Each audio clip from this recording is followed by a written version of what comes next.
Welcome to the Spirit Soul Series podcast, and we're back with another episode with Supriya Chechi, and we are going to be continuing the seventh chapter of the Gita, which is the 15th, Okay. 15th verse. 15th, Yeah. Okay. Thank you, Kanan. Happy to be back and to be of Hare service. Krishna. Hare Krishna, Jai Srila Prabhupada. We are in the heart of the Bhagavad Gita now, and we are in the heart of the seventh chapter in the Bhagavad Gita, because we are going now to chapter verse 15 and verse 16. So, Okay. just a quick recap in a logical way, just 4 5 points of what we've heard in this chapter until now. Krishna spoke about the glories and energies of Lord Krishna, of his glories and energies, by basically citing some 14 examples how he is the essence of everything. He is the essence of those 14 items, like water, and the Vedic mantras. He is Om, and water, he is the taste, and so on. And he speaks of these glories and energies of his, to, you can say, to impress Arjuna, and to impress not in the superficial cheap sense of the term, but just to make an impact, to get Arjuna to surrender, to get into the process of surrender. Because some people, only if they hear about the greatness of a person, will they say, okay, I will go and meet him and ask for a job, or I will do what he's asking. You need to give some information that is overwhelming and overpowering. So this leads us back to the first verse of the same seventh chapter, where in the purport Prabhupada had given quotes from the Bhagavatam of the whole process, how it starts with Shravan. You know how something goes in through the ear and then starts to have effect over time in the region of the heart, and it loosens the ties of material affection. So bhakti, which consists of so many parts and processes, Shravanam, Kirtanam, Vishnu, like that, it starts with Shravan. So Shravan means the ears, and what starts with Shravan that goes in over time, it gives both Gyan and Vigyan. So Gyan is literally by hearing, you hear about the personality of the Lord, and you hear about his opulences and greatness. What is Vigyan in this case, or realized knowledge, is when you come to realize his sweetness and his personal attributes, and his how he interacts with different devotees, like you've been hearing in the Bhagavatam. So for all this, the starting point is the ears and Shravan. And then Krishna goes on to say that he's not just in everything. He's everybody. Every living entity is a combination of spiritual and material, and we know that we have the material body, but there is spirit soul inside us. Then he goes on to talk about the power of the three modes, how the three modes are, that is, we did it in the last chapter, the 14th verse. Mama Maya Duratya, that is the three modes which he controls. They are so powerful, like three ropes that tied us up. And he is the source of all this, but he is himself above it. And he is, they are so powerful that they have tied us up hand and foot. And the only way to overcome it is by the process of surrender, by taking more and more shelter of him, because then he orders the three modes to loosen the knots of the rope.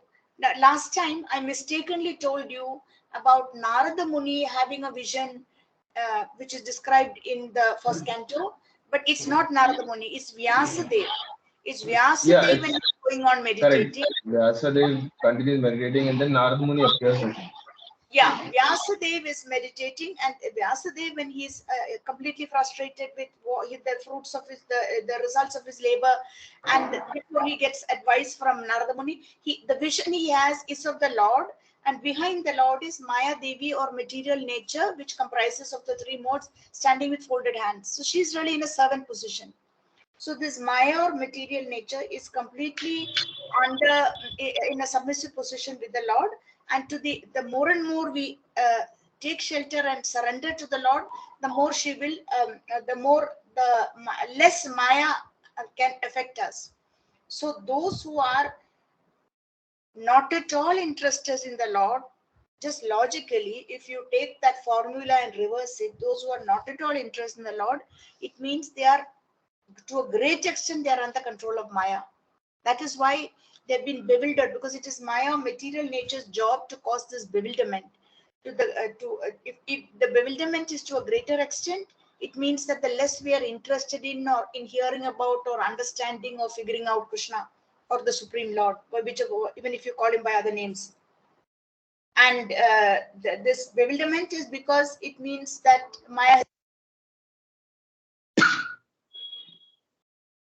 Mm, Vijay, I think your voice I can't hear. Is it okay now? Yeah, yeah, Yeah, it's fine. I think it got disconnected here. Sorry, it got Ah, no disconnected. problem. Yeah. Okay. Yeah, you can continue. Yeah, so 14th verse is telling us that the three modes are strong. Now 15th and 16th are telling us in the process of surrender, who are the people who refuse to surrender. There are four categories, and then there are four categories who do surrender. So these are again crucial verses, because when we come to the second of these two verses, we can see our own situation. We definitely fall into one or more of these categories, and they are not such clear cut black and white categories. We'll discuss them in some detail, but they are also like a mixture. We can see a bit of this and a bit of that in us. But before we come to that, we're going to look at verse 15, 7.15 today, which speaks of those who do not surrender, the dushkritina, the people who are short of pious credit and who just do not surrender, the four of them. So if we look, I have my book open in front of me, but we can also Hmm. look at the translation here. Would you like Yeah. to read the translation to So, verse 15? Yeah. so those miscreants who are grossly foolish, who are lowest among mankind, whose knowledge is stolen by illusion, and who partake of the atheistic nature of demons, do not surrender unto me. Okay. Now this the purport here is actually pretty powerful. Srila Prabhupada's purport. And if we go, instead of reading from the beginning, if we just go to the categories, there are four categories here. All right. Now, if you go down to where it says number one in brackets, because that's where he starts discussing a Yeah. particular, you can see that the So, mudas are those who. yeah. Okay, just before we start reading about the mudas, we can just read the first para, the para directly above it. In the Gita, Oh, it is. yeah. In the Gita, it is clearly mentioned that material energy works fully under the direction of the Supreme Lord. There is no independent authority, it works as a shadow moves, in accordance with the movement of the object. But still, material energy is very powerful, and the atheist, with his godless temperament, cannot know how it works, nor can he know the plan of the Supreme Lord. Under illusion and the modes of passion and ignorance, all his plans are baffled, as in the case of Hiranyakshipu and Ravana. His plans were smashed to dust, although they were both repeatedly learned as scientists, philosophers, administrators, and educators. These Dushkritanas or miscreants are of four different patterns as outlined below. All right. So this dushkritina, there is sukritina. Sukriti is always something good. It is like something auspicious. Always pious. Dushkritina is something that is not meritorious, but instead it is notorious. The miscreants, the people on the wrong track. There are four, and they refuse to surrender, and the reasons are given. So the first are described as the moodhas. The Mudas are those who are grossly foolish, like hardworking beasts of burden. They want to enjoy the fruits of their labor by themselves, and so do not want to part with them for the supreme. The typical example of the beast of burden is the ass.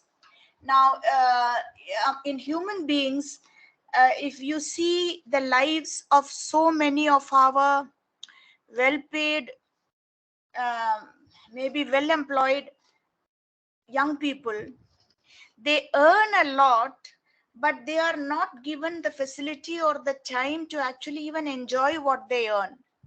Like they Hmm. have to make do with a quick bite for lunch, and they have to get up in the morning and scramble and just fix some kind of toast and coffee or eggs or something and run. And they earning big bucks, but they are, it is such a trap. It's the system works in such a way.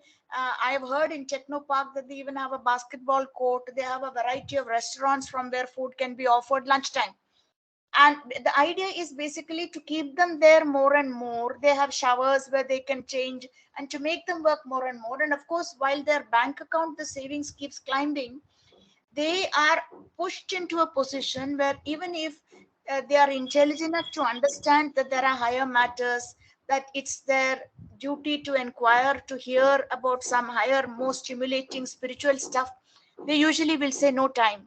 We have no time, no time. And it's really true. They don't have time. They're not allowed to make time. It's kind of, I mean, in one sense it's sad, but it's the state that we are all in actually at the moment. So it's Absolutely. like All young people uh, today. Absolutely. people, like it's not like how it was before. At least in before, like you could, nobody saw you that much, but now people know, like and there's not much of, there weren't that much work to do. Like it was like very Mm, simple the things you could do. But now there's like there's the pressure of the social media is there, so everybody can see what you're doing, where you are, how you're doing, and also like the work also. There's like the expectation that you have to work constantly, and then you can very rarely do anything with your free time and all that stuff. mm. That we are constantly told to like just keep working, keep working all the time. So because like in one sense the government wants people to, they set up they get in tie-ups with these businesses because they want the economy growing. It's all about in the end of the day to make the economy growing to get more. It's not about helping. So yeah, that's the main thing. Yeah, yeah.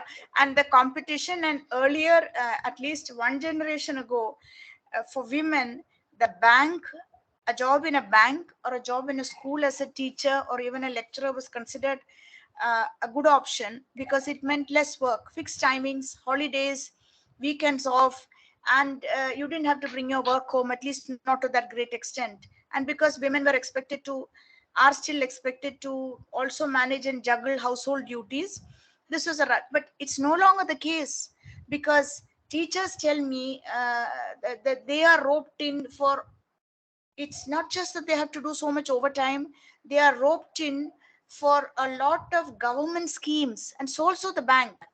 The bank officials will tell you, men and women, that they are expected to meet targets for schemes that the government launches without a realistic on the ground assessment of whether it's really possible or not. And so much pressure comes from the government, there's so much bungling, the system, the computer systems are overburdened, and they are mostly like, they often crash and are down, and it's hell. The bank job is hell now, not to mention scams and scandals and inquiries and people running off with crores, not to mention all that. So also with the teacher, it is so competitive. It's feedback from the students, often the students don't know anything of what they are writing about, and all feedback is treated equally. All right, if a conscientious student who's done her or his part properly gives feedback, it's different. I've been in the situation where I was teaching some student who was just, she was not not at all a student who was paying attention to anything. She had lots of problems at home, her father had abandoned the family, there were younger children and so on. So she just wrote in the feedback form, I remember, like a child in anger scrawls some negative words for each of the columns and just gave the paper back. And that also got processed. Later, her mother came and apologized and said, I'm extremely sorry, such and such. We'd had a big fight that day, and the girl didn't mean anything because we were puzzled. This was the one feedback which was not tallying with the other positive and sometimes critical, constructively critical feedback I got from other students. So there's so much pressure that everyone practically, like you said, is in the position of the muda, who's grossly foolish, and compared to the ass as a beast of burden. Here, some graphic reasons, some description is given of the ass. That is, he works from morning to evening for what? Just a small bundle of grass. And if you see some illustrations, the especially the dhobi, now it's all the laundry mat or laundromat and the washing machine. But when the dhobi who needed the donkeys to carry this big pile of clothes to the riverside to beat and wash and get clean, and the clothes would be dried on the riverbank on the grass and folded and brought back. So to make this beast of burden, the donkey, move, what he would do is he would trick the donkey by hanging a bundle of grass right in front of the donkey on a stick which went Ah, across the donkey's back. So the the donkey famous keeps moving. the Yeah, the famous donkey. carrot in the stick. That famous problem. That verb is, that metaphor is a carrot in a stick. I think that's haven't you heard of that? That where they put the stick in front of the horse and a carrot. It's actually a metaphor in some. It's a American metaphor. Where they talk about the carrot and the stick basically that comes in front of Yeah, the horse. carrot and the stick usually, as far as I know, means that you give a reward and you also beat hard. Okay. Yeah, like yeah, you make Yeah. the person like it's like a slave kind of like Yeah, you yeah, make the slave person mentality. With like the that donkey, it is, I'm not even sure if there is a carrot. It's just that when the donkey grass. moves, naturally the bundle of grass moves in front of him. So Yeah, he moves to try to get to the grass. The yeah, grass yeah. moves again because he's moving. It's hanging on a long stick or coming over his head. He is so foolish. He doesn't understand that he's never going to get that grass till he comes to the river bank and unloads whatever he's carrying. So he is compared, the muda, the human muda is compared like that he works. It's given here. The typical example is the ass. This humble beast is made to work very hard by his master. The ass does not really know for whom he works so hard, and be sleeping for a little while under fear of being beaten by his master. He can't even sleep, and satisfying his sex appetite at the risk of being repeatedly kicked by the opposite party, because apparently the female donkey, when the male donkey goes behind the female donkey to mate, the female donkey's response is to kick with its hind legs. This is the, you can say this is the equation between them, and still he keeps going after, making a braying sound and so on. So this is the position of the foolish fruitive worker who does not know for whom he should work. He does not know that karma or action is meant for yagna or sacrifice. Because one has to be realistic, one has to earn to support one's body and those who are dependent. But one should also know who is the ultimate boss and be able to carve out a little time. Now, most people are not able to do it. And even when we approach them for a discussion or to give books or give presents or invite them for a function that may be very uplifting for them, the big block is usually they'll say, we have no time. What can I do? I'm interested, but I have no time, no time. And the example was given by Srila Prabhupada when he went abroad initially. Someone gave him a reference, and a young Agarwal young man who'd married a foreign lady called Sally. They didn't know what the Swamiji was coming for, but someone recommended, and they said, okay, for a few days, this Swamiji coming from Bengal, from India, can live with us. So what Prabhupada lived with them, very much adjusted. They had a lot of non-veg in the fridge. Prabhupada adjusted and took a pot and did his own cooking for some prasadam, and bathed in a bathroom where you were not allowed to use Hmm. running water. Yeah, On yeah. This is the remember?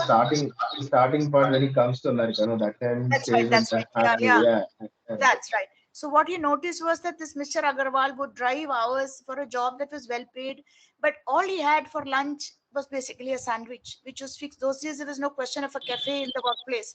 The wife quickly fixed a sandwich and he took it with him. He quickly gobbled some toast, dry toast, or some juice and coffee and went. And dinner maybe was a little more decent. So even if they earn a lot and they work so hard, they're not allowed to enjoy the fruits of their labor. That's the point that's being made here. Most often, those who work very hard day and night to clear the burden of self-created duties say that they have no time to hear of the immortality of the living being. To such mudas, material gains which are destructible are lives all in all, despite the fact that the mudas enjoy only a very small fraction of the fruit of labor. Sometimes they spend sleepless days and nights for fruitive gain, and although they may have ulcers or indigestion, they are satisfied with practically no food. They are simply coffee after coffee to destroy the hunger because it's not possible to eat at that time. I mean, the work pressure is so much. They are simply absorbed in working day and night for the benefit of illusory masters. Ignorant of their real master, the foolish workers waste their valuable time serving mammon, that is gold and wealth, and unfortunately, they never surrender to the supreme master of all masters, nor do they take time to hear of him from the proper sources. Then another example is given: the swine, the pig, who eat the night soil, do not care to accept sweet meats made of sugar and ghee. Similarly, the foolish worker will untiringly continue to hear of the sense enjoyable tidings of the flickering mundane world, but will have very little time to hear about the eternal living force that moves the material world. Tell me, what kind of challenges are you going to face in managing your time once you get back to a regular job? You will know only when you are in that situation, I suppose. Yeah, it will be like basically like everything will change in terms of sleeping and all that stuff because there'll be like it'll be from Night. 6:30 to 6:30 to 3:30, So it'll be late at night I'll be working. So I think I'll be No, like I'll have one it's not minute. gonna work. 6:30 in the evening. Yeah, 6:30 in the evening. That's when it I was starts. thinking, yeah, it was going to be night shift. I was wondering about Yeah. that. Six So thirty it'll to be 8:30. 6:30 to 3:30. So it'll be like I'll be sleeping by around I think 4 o'clock. 4 o'clock. And then I'll get up. I'll have to get up. I won't be able to get up early. I'll have to get up around 10 or something. And Is this then no? I think yeah, you'll have to sleep at yeah at 10 or maybe even little. You'll probably miss your breakfast. What can be done? No, anyway. yeah, you can't do anything about it, but that's probably the only thing. Like, but But does in a way, I actually don't see it as a negative. Like, I actually see it slightly as a positive because in my previous job, when I was working, like I was working, previous job was 9 to 6, no. So yeah that time I had to get up like really early. Every day I would get up around 7. Even though the work started at 9, I would get up yeah 2 hours before and I yeah. would do my routine. Like I would do morning routine, I would do like prayer, chanting, whatever I would do, like I would do 2 hours before. And so after that, like, so in one sense, even though like I was like, oh, I have to get up at 7 o'clock, I would do it. Now I can be like, okay, I can get up at 10 o'clock, just relax, have lunch, Mhm. and do whatever, and then work starts at 6:30. That's it. So you So I have the don't, whole day ahead of you to yeah, do your stuff. yeah, and also like if I have to go out and get something in the afternoon, I can do some other work if I have to do in the Mm. afternoon. It's not so in a way it's good. In a way it's nice. Mm. Not If your I don't body see adjusts, if your body yeah. adjusts, then it's okay. And weekends are off? No, Weekends I think I'm working 6 days a week. 6 days a week. I think Okay. Sundays off, I think.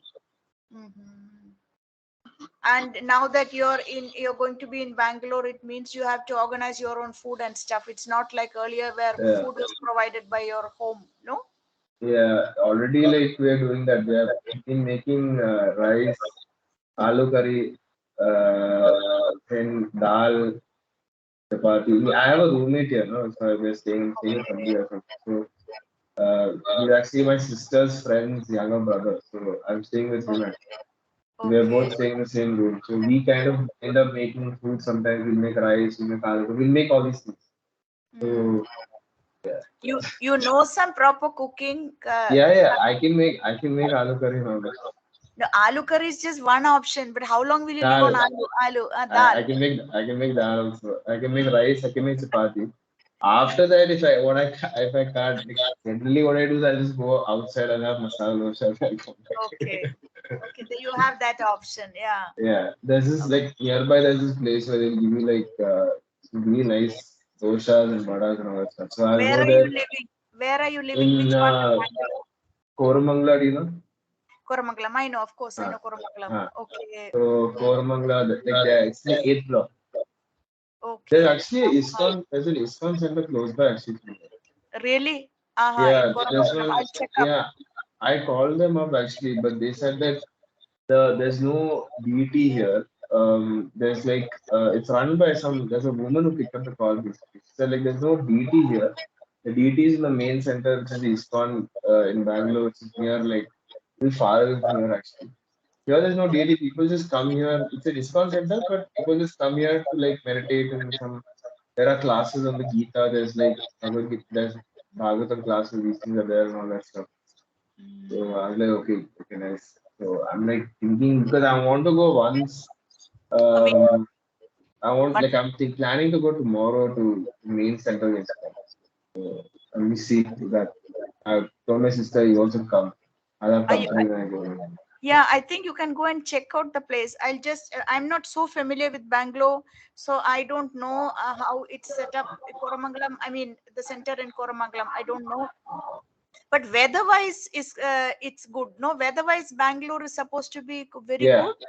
yeah. Now it's like it's kind of now it's still sunny, but sometimes in the night and all that it'll drizzle for some time. It's generally cool and all that. In the night Cool, and all it's cool. generally You really don't cool have night. to Yeah. deal with the heat of South India. You don't have to I deal. mean, Bangalore also South India only. No, no, Yeah. I meant the usual South Indian because I read the founder of The deep South. Yeah, yeah. Kerala, yeah, Tamil deep Nadu south. type heat Yeah, only. yeah, yeah. The people, Bangalore people say hill station climate sometimes, and Hmm. it's anyway. So okay, go do check out the ISKCON center and just tell me how Yeah. it's going. I don't. You I, never been there?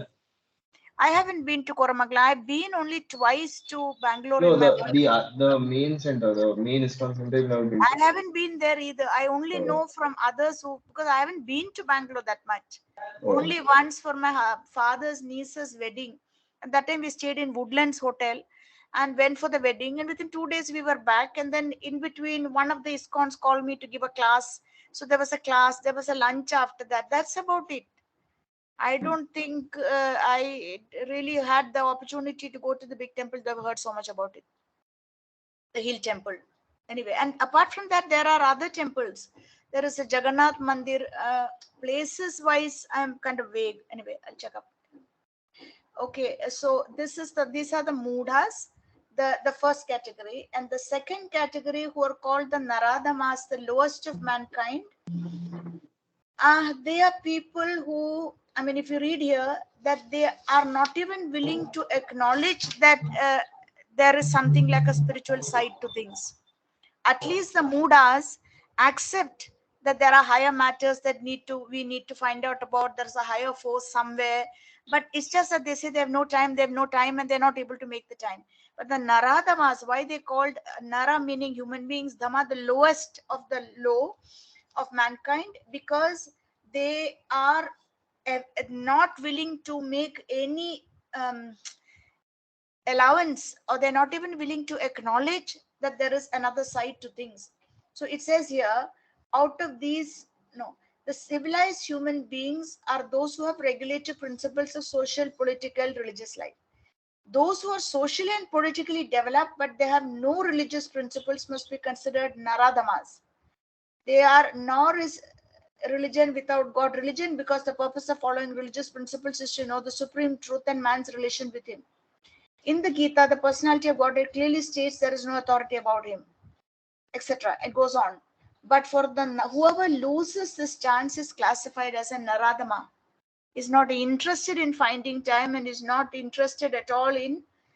They are socially, politically aware, developed, intelligent, well informed, inquiring, but not about spirituality and religion. And then something is given here, which is from the Bhagavatam, which I'm sure you've come across, that even the baby in the mother's womb, it's apparently such an uncomfortable position, full hmm. of worms around in the amniotic sac or wherever in where the embryo is growing.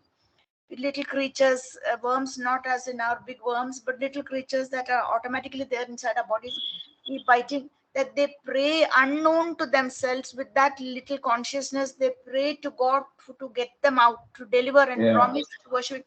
But once they come out, of course, the material nature and Maya completely bewilders, and in most cases, they forget, and they get into the chakra of life and birth and death. That's why they say that the babies cry when they come out because they realize that their soul in one sense realizes that oh they've been born back into this material, and Hmm. so they cry out, or cry basically because the soul in one sense realizes that we are back in this material world. We've not reached the state where we are supposed to be.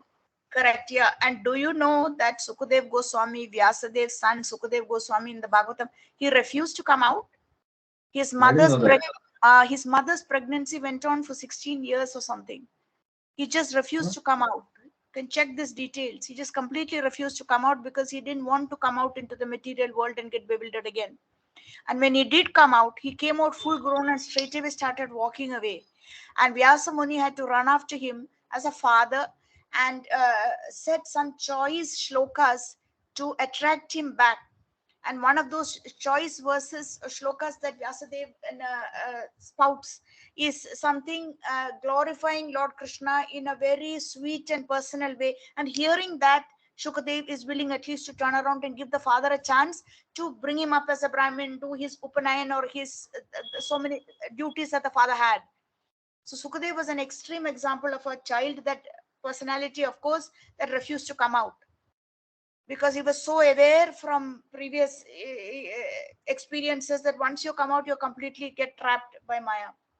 So look at that extreme, like you said, and look at the Naradama who is out here fully conscious of everything, but refuses to accept that there are subjects like spirituality and that there is a higher God and so on. Therefore, in the following verse, it says, "It is the duty of the guardians of children to revive the divine consciousness dormant in them." In fact, you must have come across. Are you with me? Do you see that next para? It is the Mm, duty of the guardians of children yeah, yeah, yeah. to It is due to the revive. guidance to provide the divine consciousness dominant. Yeah, to revive the divine consciousness dormant in them. And this is a powerful statement. In fact, the Bhagavatam says parents are not parents unless they are able to revive in children this divine consciousness. Teachers are not teachers if they are not able to help their students. And it goes on like that. There's a shloka, I forget in which canto, which is saying very in a very black and white and very deep sense how these roles are meaningless unless you help your dependents at least become aware of the Supreme Lord. And then it says the 10 processes of reformatory ceremonies as enjoined in the Manusmriti. These 10 processes are actually even followed by a lot of parents who follow the Gurukul system. Starting with Garbhadan Samskar, which is basically that they pray and take blessings before they try to conceive a child. Then, of course, there are two more processes during the pregnancy. Then, once the child comes out, it starts. Once the child grows hair, the shaving of the head. Uh, um, the total 10 processes we'll have to look up somewhere else because I didn't have time to look it up, which is to help evolve the consciousness of that child as he grows into manhood. Then comes Vivaha Yagna. Then finally, at the time of death, of course, is the Antim Samskar. That's the 10th Samskar. That is, once the soul has departed, you still do things to the body and in memory of the soul to help it on its onward journey. So, in a really civilized society or a family, these are the priorities, not how much wealth you've accumulated and which beautiful woman you managed to wangle and how many foreign trips you made. They have such a deep sense of responsibility to bring a child in that because they know they are in deciding in plan, even if it is planning to start a family and trying to start the family, they are basically giving a soul an opportunity to come closer to God. That soul gets a material body and comes out the stomach of that woman. Then the father and the mother together make so many provisions, provide food, shelter, knowledge, education, and get them through life. So it's a big thing. It is a duty of the guardians of children to revive the divine consciousness dormant in them. Therefore, at the So, school, yeah, go on. just wanted to make one like one kind of there's an like there's one this is there's something similar actually. There's a movie actually I don't know if you've seen. It's called Inception. Have you seen that movie? No, is it Uh, old, new, old, no, no, no. new? It got released like in 2011 or 2012 or something. Okay, about 10 So years back. Yeah. yeah, so that movie, it's like I think somebody may have there's this thing that somebody may have gotten this idea of illusion, and they made a movie like it's an American movie, but the idea is that you are like people in that movie. What happens is that people are able to get inside their own dream and be able to access their own consciousness in that dream. So there's a thing where the main character he is I mean, I don't want to get the full movie. There's a lot of things in the movie, Yeah. but basically the idea is that you can get inside your own dream and you can access your consciousness. You can access your consciousness there. No? You can Okay. access that. So there's this thing where that they have this technology or whatever where they're able to like they'll put you into sleep. But now that you put in sleep, you are now in your dream state. So in Right. that dream state, you're able to create whatever reality you want, and you can in that reality is where your consciousness lives. So in one sense, you are interacting with your consciousness, and you can change that consciousness if you are powerful enough. You can change that consciousness in that dream state. So in that movie, what happens is that they are able to attain multiple dream state levels. They can go from like the current consciousness, they can go into a dream state, and from that dream state, they can go further, deeper into their consciousness. So they Mm-hmm. say that in that movie, what it's trying to say is that it's a very good movie. If you ever get a Uh-huh. chance, maybe you try to see Yeah, it. I will look it up straight away in the afternoon. So Yeah. it's a little action movie actually, but if you like it, then you might find it interesting. But Okay. it's like, but the fundamental thing is that they go deeper into different levels of the consciousness, What do and it you keeps mean going. deeper, And deeper? What actually so like happens? How does it's the a little scenario change? complicated. Huh. So basically, like what it's a long story. I think we should be. I don't want to see the whole story. It'll take too much Just time of yours and briefly. all that. Yeah, But just tell me briefly. so it's like it'll so what they do is that they have as a device that allows them to get into their dream state. So they're in one sense they're no longer in present reality, they're not there. They get in their dream state, and now they're able to access their dream state where they're able to control things however they want to control.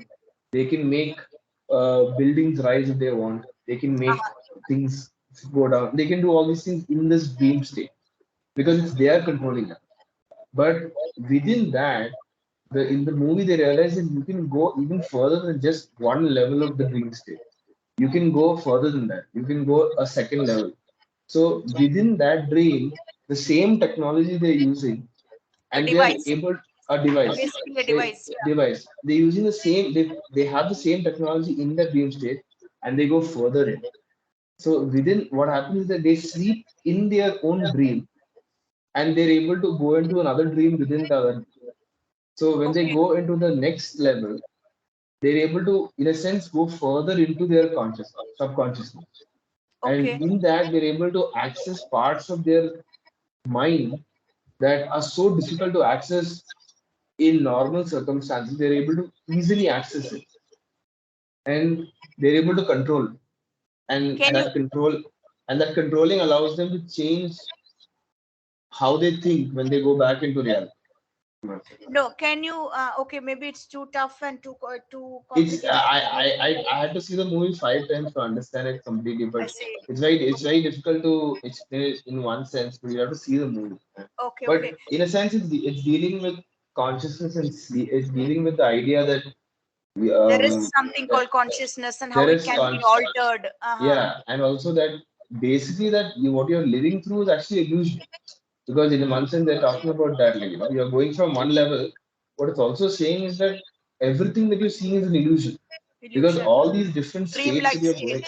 dreamlike state, all these things that you're going through is like something that your mind has created. And in the end, ultimately, they show that, once you change the mind, you change self in one Okay, sense. so for that essence of it, you're saying comes very close to what Close spirituality to is all this. about. I That's get what they your were point. talking about. Yeah, I that's what get they're your talking point. I about get your in point. this. Yeah. When you're talking about the illusion, I just thought of that Yeah, movie. yeah, I agree. I get your point. I'll certainly look it up, definitely. So here he is saying when the whole, oh yeah, now and in continuation of that, how different samskars are done to make a human being, a civilized human being through the course of his life. Prabhupada is saying here that today 99% of the population is not born like that. There is no awareness of these Nara, samskars. Because in what consciousness the parents are, however odd and weird and peculiar it may sound, initially I remember when my father heard of this, he said this weird, he found it very difficult to accept it because he was new. But the Bhagavatam says clearly that what consciousness the parents are in at the time of conceiving a child, they attract a matching type of soul into the womb. So this is too far out for people to stomach. Firstly, for most people, conceiving a child just means having a lot of fun and basically having sense pleasure. And in the process, a child is conceived, whether legally or out of legality or whatever, whether legally wedded or not. So they, for them, if you start, it's too far out and too crazy the logic to start saying no. Both the father and the mother must discuss and read and hear and chant and get blessings and announce. This happens in Mayapur. That young couples will come and say this particular tithi is auspicious. We are going to try for a child. Please bless us. They give a feast. Initially, we thought it was weird. We couldn't understand something that what really got my father. He says something that's so private, this absurd, they're making it public. But what the Bhagavatam is saying is that it's not private. The birth of a human being is a great science. This is a particular sentence in the Bhagavatam that Prabhupada writes in a purport. The birth of a human being is a great science. What type of soul you attract, in order to attract that type of soul that is floating around looking for entry into a womb to get another body and get another chance to continue its spiritual journey. So that for that the parents are going to, the would be parents, the prospective parents, have to be so clear about so many things and so good in their intentions, because like you say, like attracts like.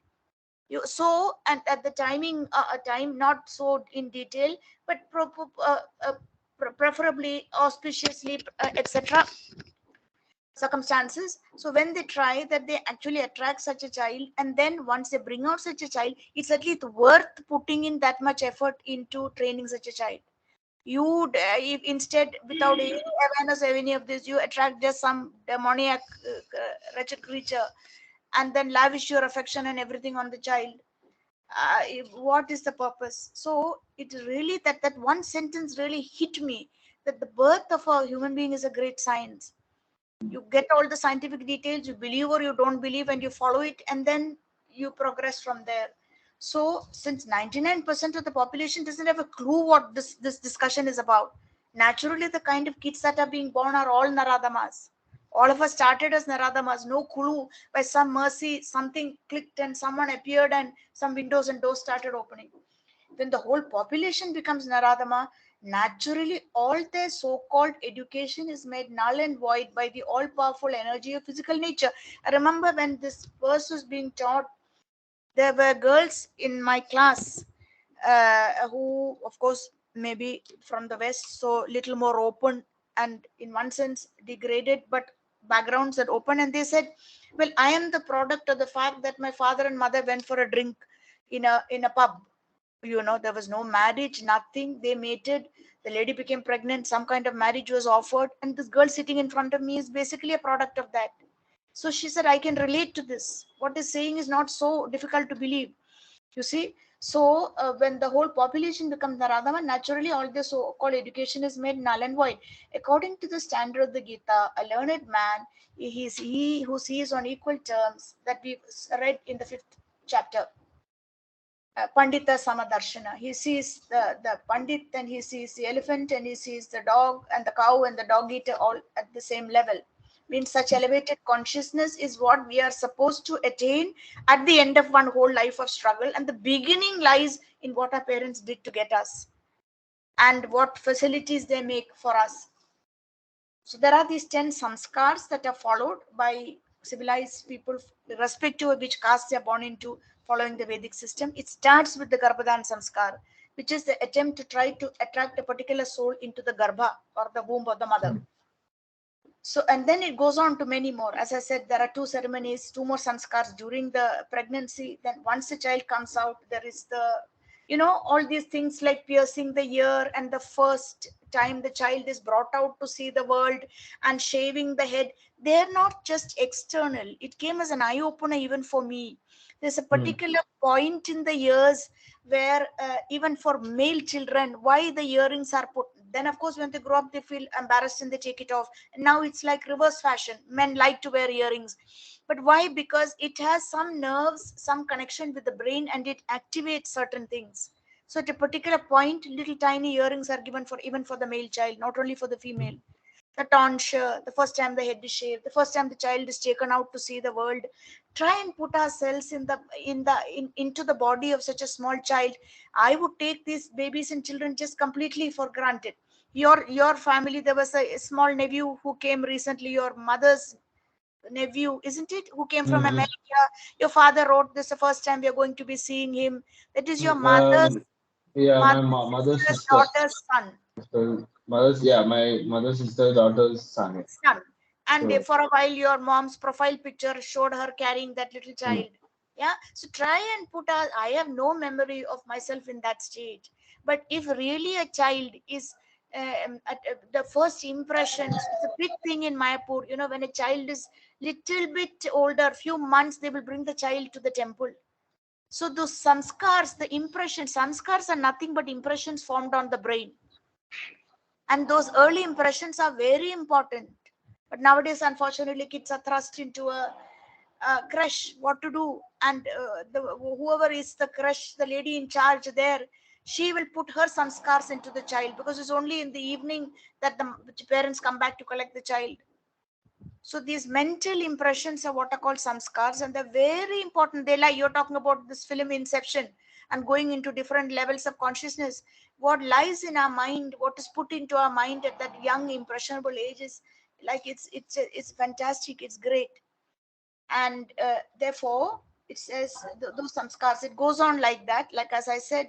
Then after a period there is the upanayan, or what is called the second thread, which by the way is not just for Brahmins. The idea is to revive your Brahmanical consciousness and introduce to a certain amount of Vedic learning. That is the whole point of that punul ceremony, the thread ceremony, the sacred thread ceremony.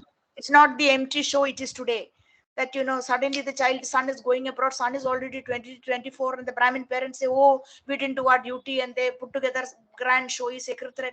Son gets on the plane and takes it and throws it out. No clue why it was done. It's not meant to be like that. It's a valuable samskar to open the eye of knowledge within that child.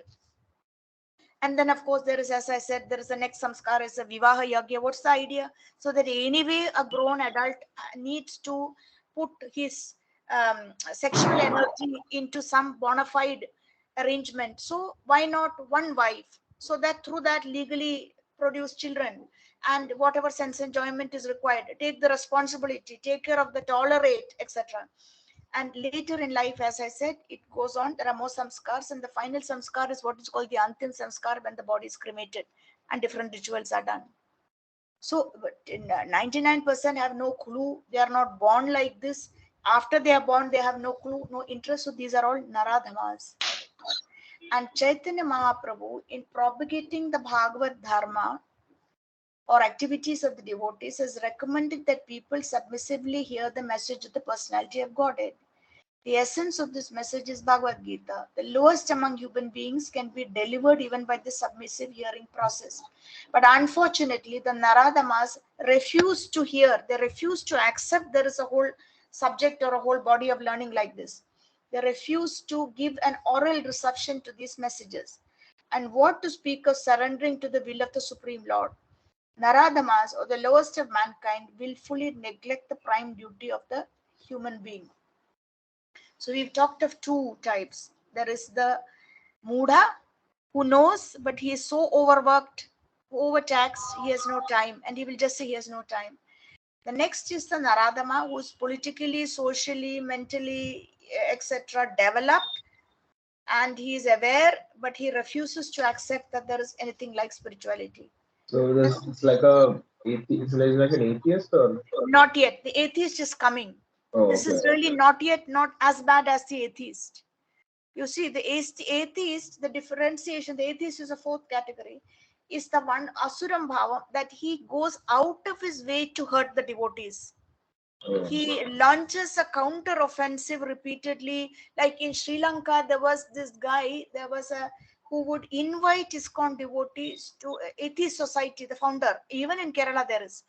They will invite believers to debates. Of course, the debates are useful in one sense because they help open up the topic. So that's the difference between the atheist. He is actually aggressively anti-devotee and anti-devotional life. The Naradama is not interested. He thinks he's so superior in one sense, he doesn't even need to launch an offensive, that it just doesn't exist. That's the Naradama. So frankly, one wonders which is worse, the atheist or the Naradama. The next class of Dushkriti is called the Mayayapa Jnana. Tough word. All it means is that the intellectuals, philosophers, poets, literati, scientists, they even study scripture, but they come to the conclusion that there is no God. Okay, because Maya steals their knowledge and throws them. Mayayapa Jnana. They're very learned. They can spout scripture. They know from back to front, or they read backwards and forwards the scriptures. But because of the evil in their hearts, or their false ego, and their envy of the Supreme Lord, or enviousness, that same Maya Devi knows and basically steals away the results or rewards of all their labors. So they come to some completely unholy conclusion. And these are really the intellectuals. there are a great number of Mayayapa Hrita Jnana at the present moment, even amongst the scholars of the Bhagavad Gita. How do they mislead? They basically can mislead because of their envy by trying to say that Krishna is, or the Supreme Lord is not all that great, or sowing doubts in the minds of people who are believers. Uh, I remember, I guess this is a borderline between Maya Pahrita Jnana and atheistic, is maybe very fine one. There used to be a tuition teacher coming to give tuition to the children of one of my friends. And Hmm. the tuition teacher would make it a point, he would ask that his students to bring out some photo of the deity, or himself bring a photo of one of the gods and throw it down on the ground and stamp on it and say, see, your god is not able to do anything, he's powerless, there is no god, this is just a picture on a piece of paper. So this is and he would at the same time quote from scripture and quote from shastra, which is even more confusing for the child. So this is like borderline, the borderline between Maya Pahrita Jnana and the atheist or the Asuram Bhava is very fine line, and his knowledge is all stolen. And I was telling you, of course, better not to get into the details of that, because social media, it can create a storm if someone should listen to it. But I know of people who are well born, introduced to scriptures very early, who become so bewildered. One of my own friends, by all the research he has done, that he is so totally under the delusion or illusion of Maya that he has set himself up. It's complete delusion as a prince of, if you go on his Facebook page, the prince or the Raja of some spot, completely fake claims, because he wants whatever he read about the royal family and about the history and the ancient temples and the connection between the royal family and the temples, it all kind of went and got curdled inside him. And now he thinks he is a member of the royal family. There was no such background at all. He's claiming that position. He has a whole lot of followers. So this is a very good example, in one sense, of someone who studies a topic and gets so bewildered by the topic because Maya steals away the fruits of his labors. And he's now on a completely crazy track. I mean, sensible people would call him plain crack, nothing else. So, how do the Maya Pratagyana scholars of the Bhagavad Gita mislead? uh, in the last paragraph of the purport, if you want to read out the last Yeah. paragraph of not the purport Uh, but of this number 3, bracket number 3, oh, okay, okay. this The next, discussion, the the next, all the uh, unauthorized interpretations of the Gita, it is the end of this okay, discussion. okay, okay, okay, okay, okay. All the unauthorized interpretations of the Gita by the class of Maya Partha, Yeah. Jnana, outside the purview of the Parampara system, are so many stumbling blocks in the path of spiritual understanding. The deluded interpreters do not surrender onto the lotus feet of Sri Krishna, nor do they teach others to follow this path. Mm, The last class of Dushkriti is called Ashwaramam Bhavam. okay, Uh, all right. Ash- Just stop with what you just read.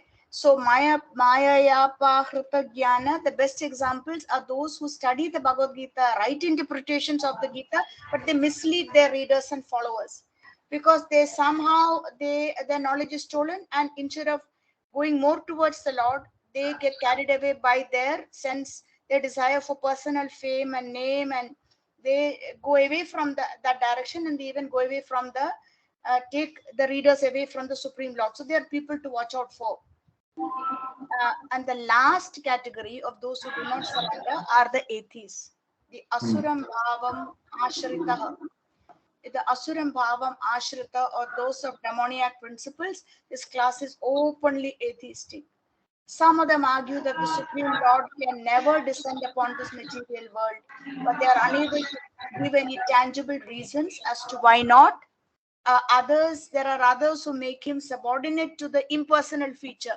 Okay, this is a little bit like there are groups who will claim to talk about the Supreme Lord, but then start arguing that the personal feature of the Lord is not the highest. It's just an imaginative device, and basically that the Lord is impersonal. So those are the impersonalists or the Mayavadis. The atheist. it will present a number of some disturbance. You're not getting it at your end. There's a lot of disturbance at my end. As long as now it stopped, I don't know. As long as it doesn't What come to the happened? recording, some disturbance like sound disturbance. No, no, Somebody no. I yelling. didn't. I didn't get anything. I think I don't know. Yeah, no, I have. It says my battery is running low, and it is telling me to close. No, no, you might want to plug in your. They'll put a charger this laptop Yeah, like. yeah. 1 minute. No, I'm wondering we should stop here because we are come to the end of this verse, and Hmm. it's 3 minutes to 1 o'clock. Stop the 1 minute. Hold on. Yeah, yeah, sure.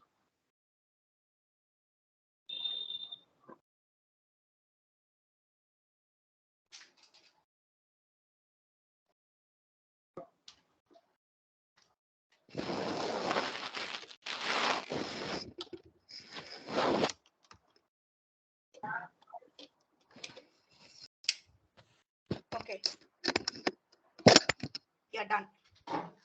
It's charging now, so it's okay. It was at the other side of the room.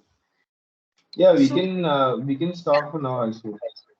yeah, John, we can, because this is the atheistic class, and we don't have to say anything more about the atheistic class. Like I said, they are aggressively anti-devotee and they are offensive and asuram bhava, and scriptures are full of them, whether it is Ravana or Hiranyakashipu, and we have modern day Ravanas and Hiranyakashipus in highly placed positions today, who influence the minds of those who don't better. That's also happening. We see that. We see that. do you know who this is?